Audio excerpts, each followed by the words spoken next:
Ladies and gentlemen, my name is Paul Heyman, and you're listening to the Bob Culture Podcast with your host, Rob Crother.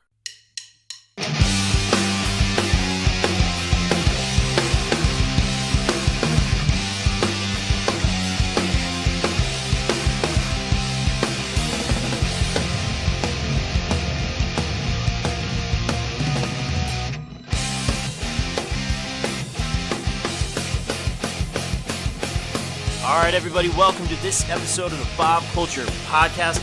I am stoked to finally have on my friend Michael Dworkis. Of course, you know him as senior wrestling editor for the popbreak.com and former WWE employee.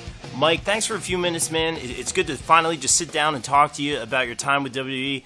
Thanks for coming on, bro. Yeah, man, for sure. Thanks for doing this.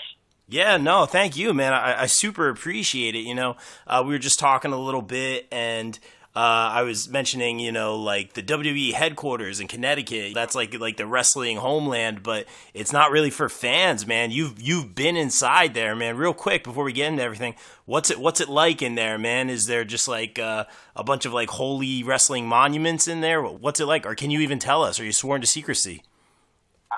I'm not sure if I was ever sworn to secrecy. I mean, that's the funny thing about it. I mean, there's this thing there, this idea that it was, you know, like the home to, you know, like these great treasures which no one could ever see. And that was a funny thing. I remember when I was working there, every so often I would hear stories about how, like, just fans would just try to come into the building and think that there was a museum. And there was one time, I think I just happened to be in the lobby, and fans came like, oh, hey, is like Triple H around? Is this wrestler here? Like, they actually felt like when they weren't wrestling, they were hanging around the office. I mean, what would they be doing? Paperwork, filling out forms? I'm not sure what some fans had in mind.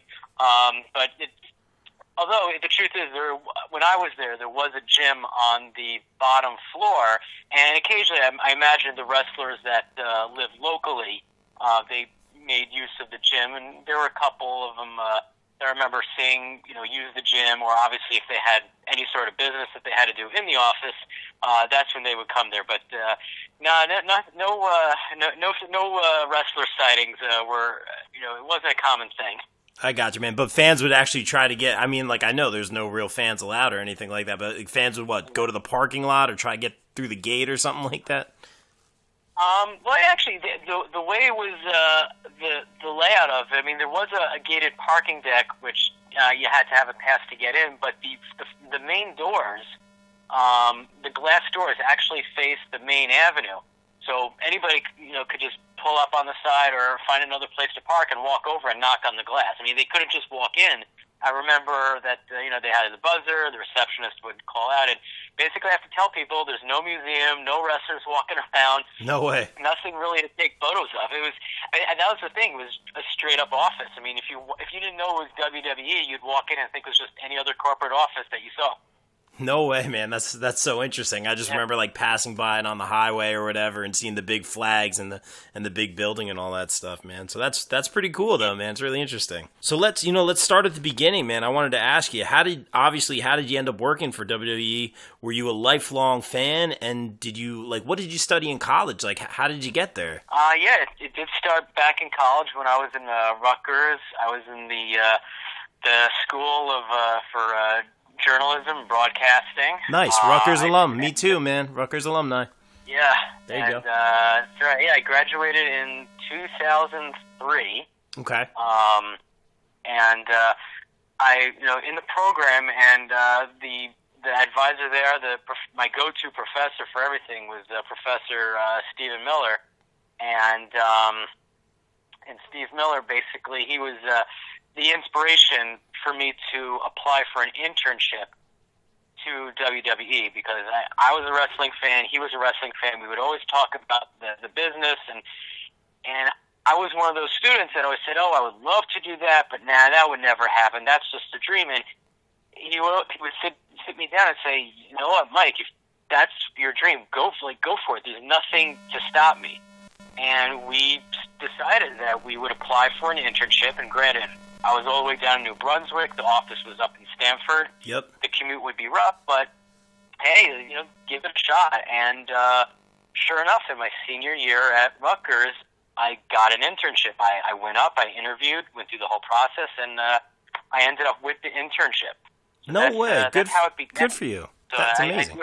I do have to shout out to Steve Miller for that one, because if he didn't push me, it wouldn't have happened. Wow, man. So what was your job exactly? What did you do there? Did you teach everyone how to do tombstone pile drivers, or what did you do over there? Sadly, I was not the guru on tombstones. Yeah. But that would have been an interesting position. When I started out there as an intern, I started out in the corporate communications department, which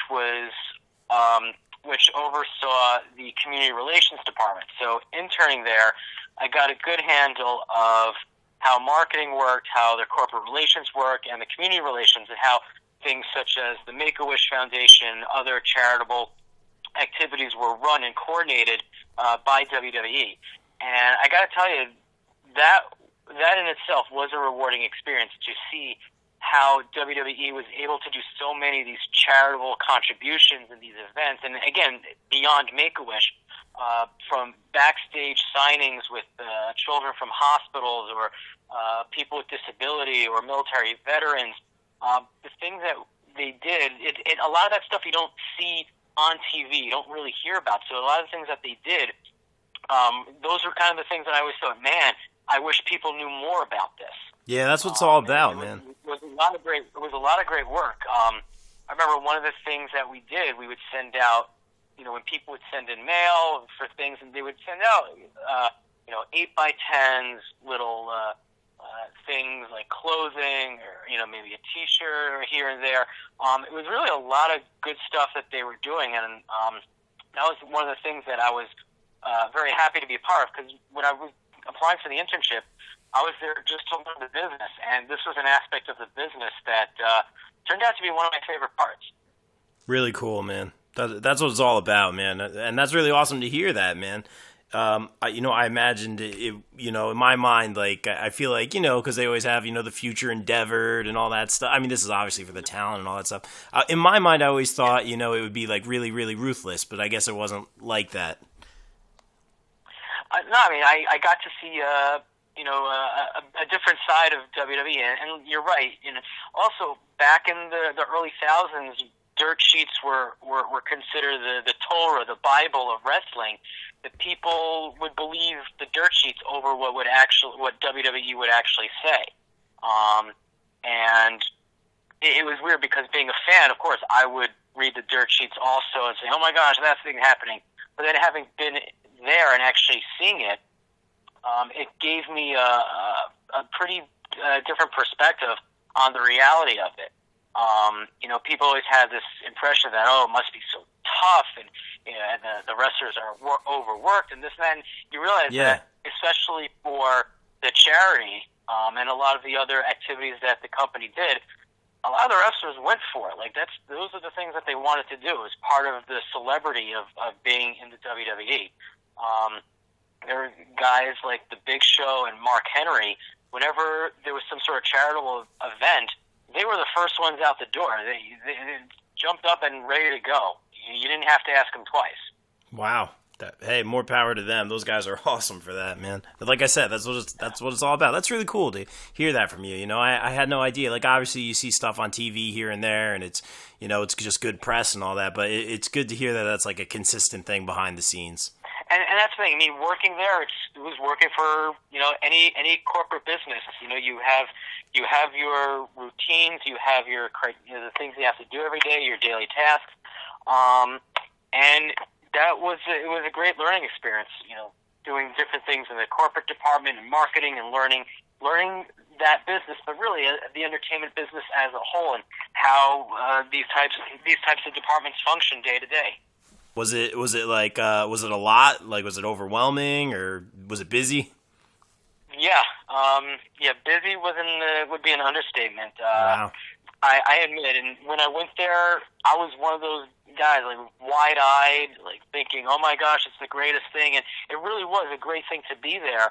I guess I have to admit that maybe I wasn't entirely mature enough to handle everything. And probably 10 years ago, I would have had a hard time admitting that. But looking back at that time, I realized that I had a lot to learn, not just about the business, but about myself. And the type of person I would need to be to handle a business like that. And I was there as an intern. I was still in college, so I guess my maturity level really wasn't all there yet. And I made a lot of mistakes. Sometimes I would say, go overboard. And I remember I said something stupid like, "Hey, I haven't seen JR. What are the chances I can go meet with him?" And in hindsight, I'm thinking, wow, that was the dumbest thing I could have possibly said. Like, I just sounded like, the fan trying to knock on the glass, like, "Hey, any wrestlers in the building?" Yeah, I get you, man. But again, that's part of the learning experience of growing up, of maturing, and trying to, I guess, find my own way to mature into a business. I got you, man. To answer that question, what's that? No, I was just gonna say, like, so you were probably 22, 23 at the time, something like that, man. So obviously, you just like getting that job pretty much right out of college, obviously the internship, man. That's really cool, man. But I get it, you got to kind of, get your feet wet and all that. Mm-hmm. Yeah, and there were some days where I got the work done, things were good, and other days I was sitting there saying, "Holy cow, what am I doing? Oh man!" And I learned a great thing, which is asking for help. Not to think that, I'm sitting there like, oh shit, I got to do everything on my own. And I learned, hey, you know what? Not such a bad thing to ask for help. That's what I was there for. I was there to learn. I didn't have to go in thinking, oh, I should know what to do, because I was still a student. Learning was what I was there for. So that was part of the maturity, was knowing, hey, I knew my limitations, and I knew to ask for help when I needed it. Gotcha, man. So obviously, we got to talk to you a little bit about working for WWE when we were doing our panel for Money in the Bank, man. You did a great job in your debut, first of all, so great job on that. Obviously, I love giving you props for being the guy who called that Braun was going to tag with the child and win the tag team championships. Like I said, I've seen it in writing, man. You're the guy, man. Only guy in the world who called that one. So there you go. You deserve a championship of your own. Yeah, that was awesome. But real quick, we talked a little bit about this already, but I want to get into this, man. You said it was hard work, and obviously, there was a learning curve there. But you had some career highlights, man. Tell us about some of your, the tail of the tape here. What are your career highlights? Oh wow, some career highlights.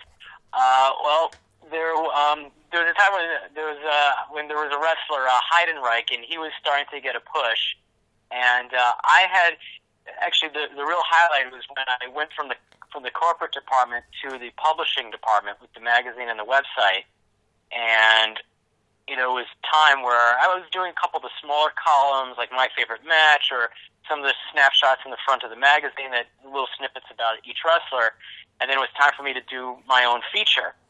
Nice. And I picked Heidenreich.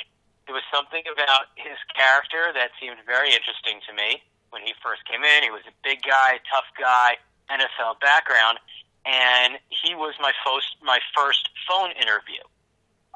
So for me, that was really cool. A lot of people were thinking, why on earth did I pick Heidenreich? And I went with him because I said, there was something about him that I saw the potential in him, and in doing an article with him, I really thought that'd be a great start for me. And here's a guy who's still new in WWE, and I thought it was a good fit. And I still believe to this day it was a great first column. I think it was a good choice to interview Heidenreich. This was before he had the major push with Paul Heyman. But one of the things that had been tossed around is that he was doing a bit where he was reading poetry. And I'm a little fuzzy on the details of exactly how it came about, but there was talk of what to name his poetry. And if I remember right, I had tossed around the idea. I'm blanking if he was in the conversation or maybe I had mentioned it to somebody else, but I recall using the word disaster piece. And sometime later, he called his poetry disaster pieces. So that was you. It could have been a coincidence. It could have been a coincidence. It could have been, hey, maybe he caught wind of it. Maybe I did mention it to him in one of the conversations, and at some point he used it on television. I'm saying like, hey, that was something I mentioned. I mean, I maybe somewhere down the line I'll find out whether that really was taken from my idea or not. But hey, I'll call it a win. No, dude, that's pretty cool. You put something out into the world and then it's on TV. That's a win, man. That's pretty epic. Trying to think of some other highlights. Yeah, dude. I mean, I got to see if I have that issue with Heidenreich, man. I got to see if I have that. I got a couple old issues in there. I'm going to have to check that out. Oh, nice. What else you got? Another highlight I mentioned before, Make-A-Wish. One of the perks of working there was that when WWE had an event in New Jersey at what was the Meadowlands, the Continental Arena, they would often have a lot of the staff work backstage. So when they were in Jersey, I had the opportunity to work backstage also. Cool. And they were doing an autograph signing, and I remember one of the marketing guys asked me, say, hey, go grab a couple wrestlers. And the second I mentioned, Make-A-Wish, no joke, Mark Henry. I was like, Mark Henry, Big Show. Some pretty good names. Just jumped out of their seats and said, okay, where do we go? And that's what I'm saying. Like, that was nice to see. It's not like I had and I was a little intimidated at first having to do something like that, thinking like, wow, they're going to have to go walk to each one and say, hey, excuse me, can you do this for me? They got some autograph signings. Thankfully, it wasn't like that. The second I mentioned with Make-A-Wish, boom, out of their chair, and they were off. It was great. And it was great to see that, to see, wow, these guys are really, really in touch with the fans and really, really charitable. That's awesome to hear. That's really cool. Hey, I got a question for you real quick. As sure. someone, so I got some pretty good wrestler interviews coming up. I'm first timer over here. What's some advice? Nice. And then I have another question. I asked Bill this one too. Are they ever in? I just feel like because some of the names I got, I'll have to tell you later. I feel like they would be in character just because of some of the names. But what's some of your advice on interviewing like a major talent like that? I mean, it depends. I mean, that's a tricky thing. If you're interviewing them for them, or if you're interviewing in character, and there's usually a healthy way to mix both. Right. Because when you interview them, you could always ask them about their history, how they got into the business, and I think these days a lot of those barriers to masking their characters have been broken down to where they'll tell you about previous characters or previous promotions that they've worked for. And then you can transition into their current character with, whatever match they're having and their current storyline. And I feel like a lot of the current wrestlers, they've been able to do that very well because it's kind of part of their persona, part of the lifestyle of being a wrestler, whether it's WWE or any other promotion. Good. Hey, man, I super appreciate that, man. I feel like they wouldn't be in character, but there's a couple names I'll have to tell you later. I'm just like, I don't know. This guy might be, it's like if you're interviewing Matt Hardy, you never know when he's going to, be woken. You know what I'm saying? Right. It's woken, yeah. Exactly, man. Yeah. Really cool. Hey, I got to bring this up, man. You mentioned to me that you had a big interview with John Cena. Was that in the magazine? That was the magazine. So the interesting thing was it was a big deal at the time because he was still relatively, I can't say he was relatively new. He'd been with the company for a couple of years, but this was the start of his major push towards the main event. And my interview with him was for a column in the SmackDown magazine, because at the time there was a Raw magazine and a SmackDown magazine. Oh, wow. And column was called My Favorite Match. So the funny part was, first couple times he kept telling me that all of his matches were his favorite. Yeah.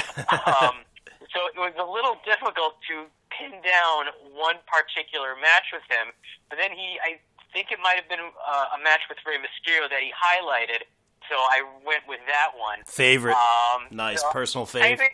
I don't know. Yeah, it was one of his favorites. And I think, I don't know if it was just something where he didn't want to pick a favorite, or he legit maybe didn't have one at the time. But it was a good interview. He told me about a couple of his matches, but like I said, I'm pretty sure it was one with Rey Mysterio, which was a highlight for him. So that's the one I ended up running with. Awesome, man. And also on John Cena, now here's a very important question. Could you see him? Sorry. I had to get that in there. I'm so sorry. Okay. Anyway, let's move on. Yeah. Well done. Yeah. Oh, boy. Yeah, with lots of lame jokes on the podcast. Who are some other guys you got to meet? Obviously you said Big Show, Mark Henry here, there. So, you got to interview Cena. Was that like a phone interview or? Most of my interviews were 90% of my interviews were over the phone. Hey, I get that, man. Yeah, and because basically what it was that we were in the office, and then we would call them if we knew they weren't working or they weren't on the road. We would try to schedule something and then be able to have a phone interview for 15, 20 minutes. And that was the thing. I always knew not to take up too much of their time because of the busy schedule. So I always did the best I could to try to get to the point and get what I can from them. But some other highlights was actually my wife will kill me when she hears this. But think twice first. There was they used to have a Divas magazine that they would do every year, and there was one year I did, I think I would say about 75 to 80% of the interviews. So at the time it was Tori Wilson, Stacy Keibler, Jacqueline, Molly Holly, Jackie Gata, Trish Stratus. So that was fun. Victoria was a fun interview, and there was one time. This is probably where I'll get in trouble. There was one time that I interviewed Victoria. Okay. And while I was on the phone with her, she said, "Hey, I got somebody here you should talk to." And now, again, this was back in 2003, 2004, okay, where certain things were not forgiven yet. Uh-oh. She put me on the phone with Alundra Blaze, Medusa Maselli. Without just boom, on the phone. Yeah. Just boom on the phone. Okay. So. That was, I will say, that was one of the coolest moments ever. Right. Because I had watched Alundra Blaze in the WWF and when she became Medusa in WCW. That was a cool but yet awkward moment because obviously knowing the history of her, going to WCW, dumping the title in the trash, and I wasn't really well versed on the wrestling politics. I was learning that. But still knowing about that, it made for an interesting conversation, and I actually appreciated the fact that I got to talk to her. Yeah, that's like really nice. But yeah, I get where you're coming from. It's, from your job position. Yeah, I get you. Yeah. And when it came to these interviews, I had a lot of good guidance from a lot of the writers and editors that were there. I had a pretty good crew sitting around me, so some of the guys there, not just for that situation, but just general advice of writing, editing, and how to interview. I got a lot of great advice. That's really, really cool, man. Yeah, like I said, I'm starting to get my feet wet on some of these interviews. I got a couple big names coming up. Shameless plug, this is a Boardwalk Beatdown standalone wrestling at the end of August. I know you said you couldn't make it, man, but it's gonna be a good wrestler's paradise, if you will, man. We'll have to talk about that later. But I do appreciate the advice, man. Hey, let's get to the juicy stuff here, and again, you can be politically correct here or approach it however you want. We like to keep it real here, but I don't want to get you in any trouble. But all right, who was nice and who were jerks, man? Was Mr. McMahon nice when he personally hired you and shook your hand? And no, I'm just. So that's actually a funny one because he wasn't the person that hired me, but I did have the opportunity to meet him and shake his hand. Did you really? And get out of town. I did. It was backstage at a Raw event. He was back. I'm trying to remember exactly how it came out, but he pretty much had just come to the arena. They were going to be filming a bit where he was getting out of the car and he was talking with a couple wrestlers. But before that, he was talking to some people, and one of the fellows in marketing, I don't remember who, introduced me to him, and he stuck out his hand. Obviously, I shook it, but I will freely admit that was probably the most intimidating moment of my life at the time. Yeah. And he, basically said, "Good to have you, Michael. I hope you do well here." And that was the end of the conversation, and I was just happy that I didn't crap my pants. Yeah, I'm floored here, man. I didn't even know that was part of the story. So you met him, you shook his hand, and he called you by name, pretty much. Yes. Classy, yes, man. So that was awesome, and I have no shame in admitting that at the time I was very intimidated. It was like, because this is the guy. This is the guy you see on TV firing people, yelling at people. Yeah. Back in the Attitude Era, Stone Cold Steve Austin, and him as ring announcer back in the 80s and 90s. It was awesome, and it's like meeting the your number one celebrity, and it was a great. I wish I wasn't so young at the time. Maybe I would have had a bit more brain cells to not be as intimidated. But yeah, it was a pretty awesome moment. Yeah, no, I get that. You are my biggest fan. You have one of those dumb moments. No, that's really cool, man. I had no idea. That's pretty epic, man. Bucket list stuff right there, dude. Really, really good. Yeah. Fantastic. Who was? Yeah, go ahead. Tread carefully, but do what you got to do. Yeah, I'll tread carefully. I guess it was part of his personality, but I had a minor altercation with Kevin Nash. Stop. Don't really stop. Don't really stop. I'm just like, uh-oh, Right. Go ahead. Yeah. I'm like, please don't get hurt. Yeah, I don't. At this point, it was one of those fun things that I imagine were considered ribs at the time, and I just happened to be the lucky recipient of the day. Right. So, if I remember right, this was at Continental Airlines Arena, and we were backstage, and I was asked by one of the marketing guys to get some autographs on a few posters to be given away. I believe it was either Make-A-Wish or another charitable organization, to get some autographs from a bunch of the wrestlers backstage. And this was also an opportunity. I ended up digressing a little bit, where I got to see Howard Finkel again. I got his autograph for the poster. I had met him when my father took me to my first house show when I was 16. I have a picture of that, too, so it was pretty nifty to see him again. But while I was backstage, I saw Shawn Michaels, Kevin Nash, and would say, hey, go get their autographs. I said, okay. And, of course, I was a little nervous, still kind of new to this whole thing. And so, Shawn Michaels is signing, and, we're talking a little bit. I introduced myself, kind of told them, my background, from college. I started as an intern, got to be an assistant in the writing department, and,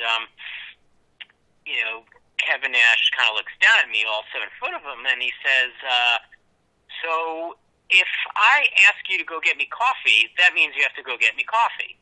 Oh, come on. And I'm standing there thinking, oh shit, do I? Because, again, I'm like naive as anything. Yep. I'm thinking to myself, oh, crap, if he actually asks me to do that, do I have to go do that? And then he, I don't know, he kind of raised his voice. Oh, boy. A little loudly for other people to hear, and said, go get me some fucking coffee. Oh, boy. So that put you in an immediate awkward position. I'm thinking, oh God, what do I do now? Thankfully, Shawn Michaels was there and said, no, he's just joking. He's just kidding around with you. Shawn Michaels was the save. He was the savior. He saved me on that one. So I guess that was a rite of passage to be ribbed by Kevin Nash. Yeah, you know what? That's a good way to look at it. I didn't even think. I'm sitting here like super uncomfortable. But that's right. That's a great way to look at it, man. Part of the team here. Yeah. Wow. And again, great story, man. Epic story. It was really cool. In hindsight, obviously at the moment it was, oh God, but in hindsight it was really cool to just to have that learning moment of, I can't be so naive and uptight about things. Yeah, dude, totally. That's really cool. Anyone else who was like I guess Shawn Michaels really saved the day there. Anyone else who was like super nice or super welcoming or anything like that? You shook the boss's hand. You can't really beat that. Yeah, Yeah, that's true. Actually, I will say some other highlights that I remember. Actually, I got to do a Q&A with JBL. Okay. And it was a feature also in a SmackDown magazine, and basically, we would have some fans write some questions, but then I came up with a couple of my own questions to ask him, and he was really straightforward. A lot of the questions he was on the way to publishing his book, Have More Money Now. Right, I remember. And so I had some questions geared towards his financial experience. Now, of course, mixed with wrestling too, and what you were saying before about out of character versus in character. That was one of those times where I was able to do just ask him for who he is, like ask him the financial questions, how he got into those things, and then also ask him about his big feud, which I think it was either right before or right after a feud with the Undertaker. It's a good one. That's a good one, man. Classic. Got to mix two of them. So that was also pretty cool. Actually, some real highlights. Interviewing Billy Kidman and Paul London. Nice. Those were two guys. I was a big fan of both of them. Kidman, I followed in WCW, and it was funny. I always seemed to get along best with the cruiserweights. Gotcha. Something funny. And they were also great interviews. I mean, one thing that was great about interviewing both Kidman and London. It was around the time it was right before they became tag team champions, and I didn't interview them together with separate interviews, but kind of talking about their careers, and they were very straightforward about a lot of the things that they did in the past and what they strive for the future. That actually does remind me of one thing with Kidman. I don't think I got into any issue with it, but I think it was an interview I did on WWE.com with Kidman, and we had talked about his finisher, the Shooting Star Press. Sure. And he had made we were talking about the finishing move, how it's a dangerous stunt, and I remember he made a comment about Brock Lesnar doing it at WrestleMania 19. I remember that one. Yep. Yeah. I don't remember the comment offhand, but I remember afterwards, I remember some of the people saying, hey, just again, like friendly advice from the people who were there, like, hey, sometimes you just gotta watch the interviews, see where it goes. I mean, I never thought that he said anything bad, but because we're talking about how it was a dangerous move, and at WrestleMania 19, we remember Brock, knocked himself silly. Yeah. Yeah, that was crazy. So, I remember that. It was more of that warning of, hey, when you do moves like this, you really got to be careful not to get overzealous and do something that'll hurt you or hurt the other guy in the ring. That's how I viewed it. But I can understand in that business, you do have to be careful how things are set. I get it. And and that's the thing I was also going to say. Besides the wrestlers, the people I worked with. One person in particular, Brian Solomon, he worked there for a very long time. I always felt he was the walking wrestling encyclopedia. In fact, actually a couple of years ago, he published a book called The Wrestling Fact. And it's cool. A great book. And he covers a lot of wrestling history. And he was one of the guys I learned a lot from. He was an editor there for a number of years. And so that was the thing. Like the staff there were really cool. They really taught me a lot. Even what I was getting to before, watching what you say. Like sometimes I had to watch what things that I would say or things that I would do. Because I had a few embarrassing moments also. Like kind of not really sure what I was doing. So learning experience. Hey, man, it's a major company, dude. I get it, man. Just from the stories you're telling, man, I mean, some pretty epic, like I said, bucket list stuff.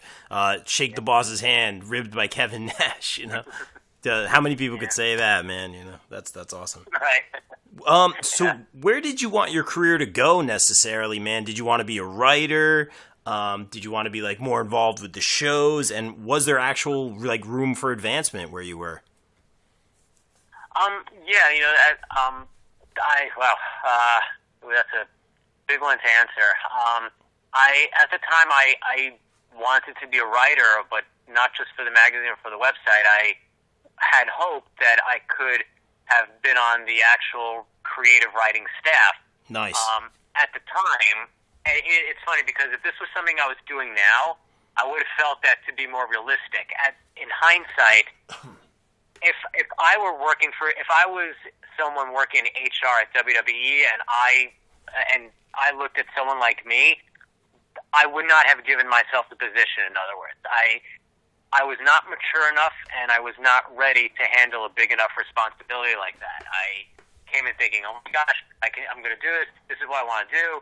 Like the bright eyes, sparkles around my face, and I'm like, oh my gosh, I'm going to be the best writer ever.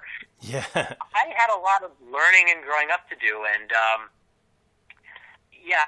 would have loved to have been a creative writer. It was definitely not in the cards for me back then.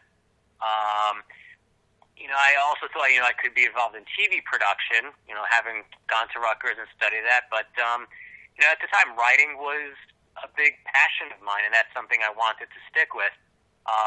Unfortunately, after I guess my contract of being an assistant in the editorial department ended, at that time there wasn't any place anywhere I could go.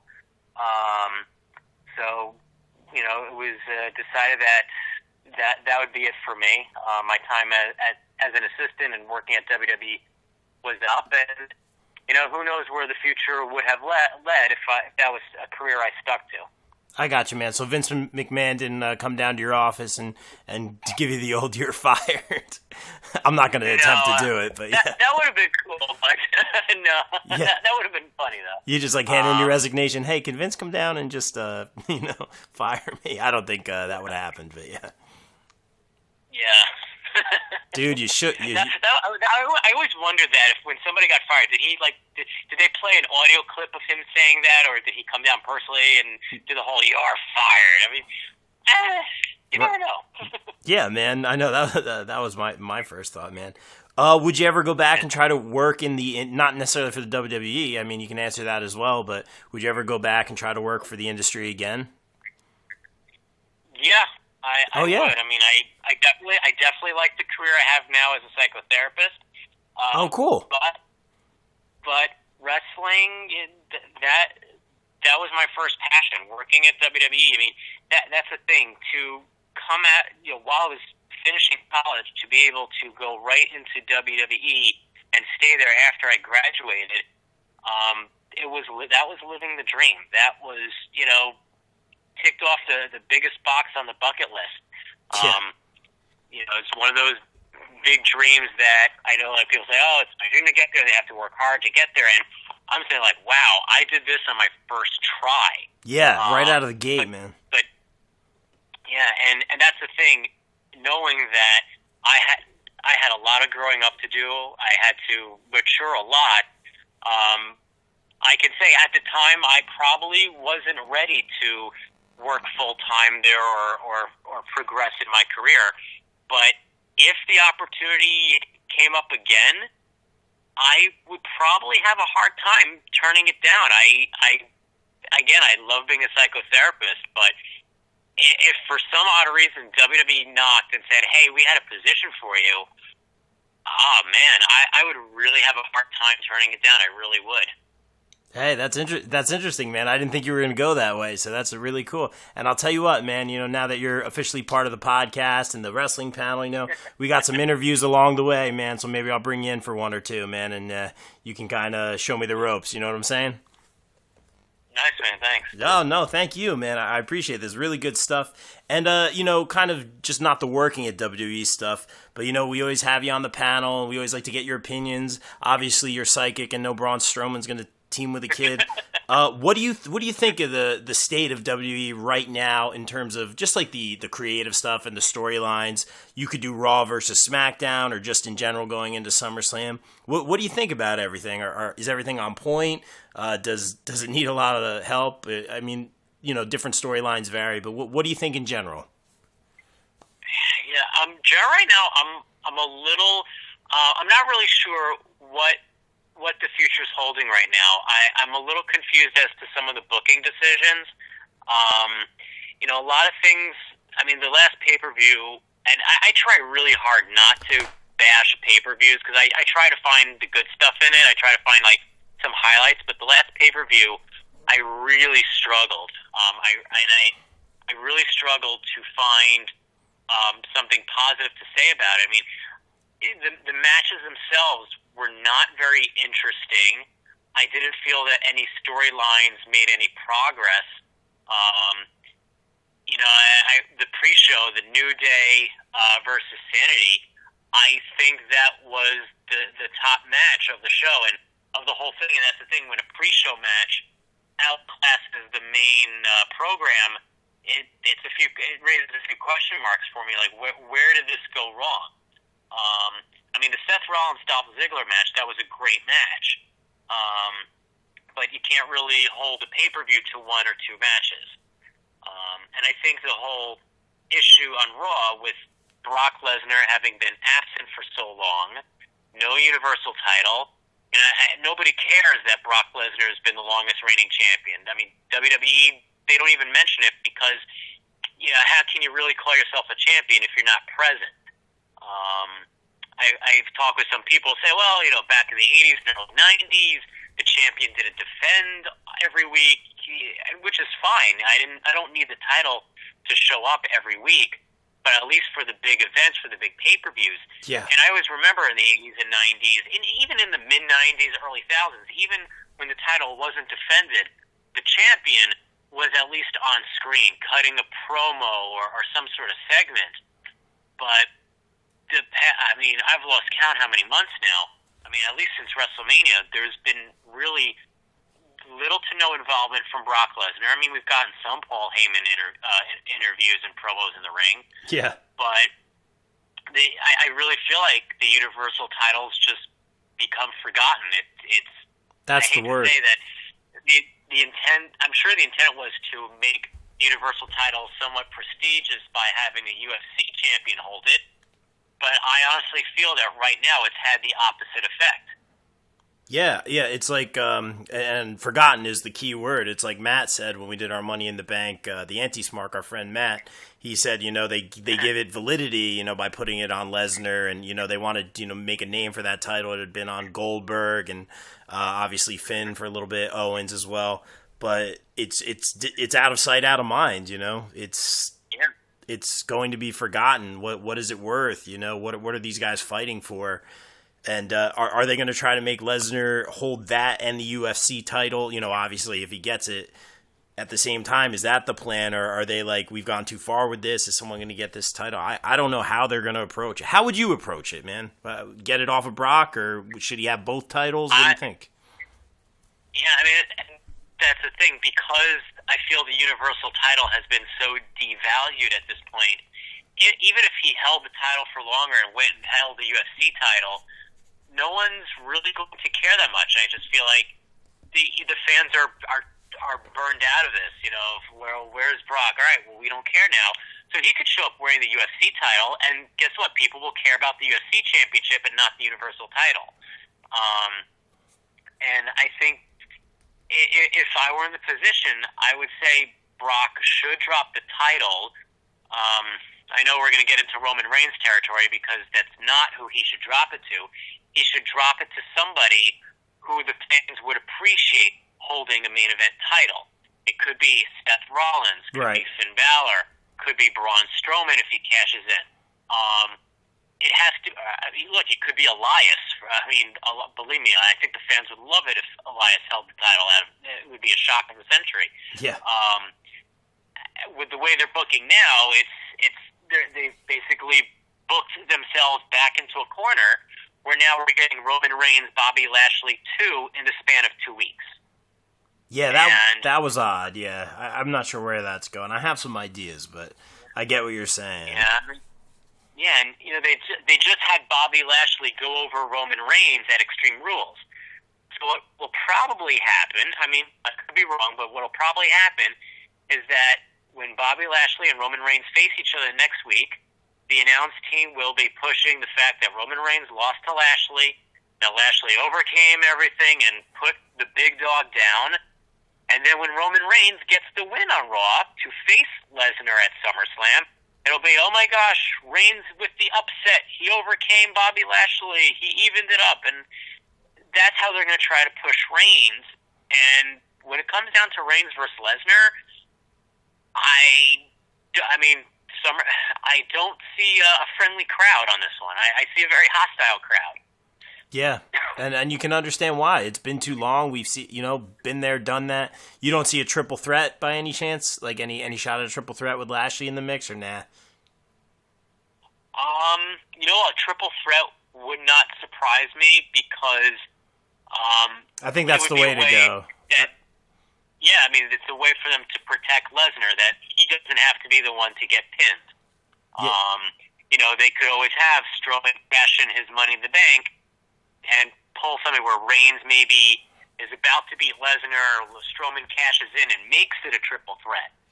Oh, I like that. That'd be cool. Yeah, and then he pins Reigns for the win, which gets the belt off Lesnar and actually makes the fans happy. Yeah, and you know what? Strowman's been, just on fire. Everything he does, from the comedic stuff to the backstage stuff to his matches, in-ring work, charisma, response from the crowd, it's just been gold. Mm-hmm. It's just been gold, and he's been, all he does is win, He lost the last match by his own design, Exactly, and that's the thing. He has been, whether it was WWE's design or something that I would like to believe happened naturally, he's become this character that no matter what he does, he is a draw. People want to see him, beating people up, flipping cards, doing something crazy, because it for some reason there's no boredom with him. When Strowman comes out, he could do something serious, he could do something funny, and either way, the fans get their money worth with that. Even the fact that at Extreme Rules, he chucked Owens off the top of the cage, plowed through a table, losing the match, but it didn't matter. Strowman was Strowman, and that's what the fans wanted to see. Yeah, totally. And props to, Kevin Owens. I almost said Kevin Steen. Props to Kevin Owens for taking that bum, man. What a great, way to end that match. Kind of unexpected, really good job. And Strowman climbed the cage so fast, and he's standing up on top of the cage, not holding on to anything. I'm like, are you kidding? This man's a giant. So just really good stuff all around. Braun definitely deserves it, I think, if anyone does, man. Yeah, definitely agree with you. When Braun cashes in, it better be for real. It better be for a championship. He better win it. Dude, I 100% agree. Hey, Mike, dude, I appreciate a few minutes. We could talk about wrestling all day long, but we'll call it here, man. We'll definitely have you back on for some of the panels, man. You obviously have some epic predictions, man. I'm sure you got some crazy thoughts up your sleeves that may actually happen again. So, dude, we appreciate it. Thanks for coming on. Absolutely, man. Thanks a lot. I appreciate being able to talk about some history. Dude, yeah, man. You shook hands with the boss. You got ribbed by Kevin Nash. Come on, man. You can't beat that. You can't make that stuff up. That's awesome. Mike, we'll have you back on. We appreciate a few minutes. Check us both out on popbreak.com. We got some good wrestling content for you guys, and we will be back soon. All right, Mike, we're out. Peace. Thank you, man. Hey guys, thanks for checking out this episode of the Bob Culture Podcast. Don't forget to support the show on patreon.com/Bob Culture Podcast for some great incentives. I'd like to give a shout out to my patrons JayCrow, Shannon, Krus, and of course Mike and Michelle Vermillion from Sledgepad Innovations. Sledgepad is the bass drum dampening system used by national acts like Pink, Goo Goo Dolls, Cher, Collective Soul, and a whole bunch more. Check them out at sledgepad.com. And of course, if you're a fan of the show, please subscribe on YouTube, check us out at podbean.com, and leave me a review at iTunes.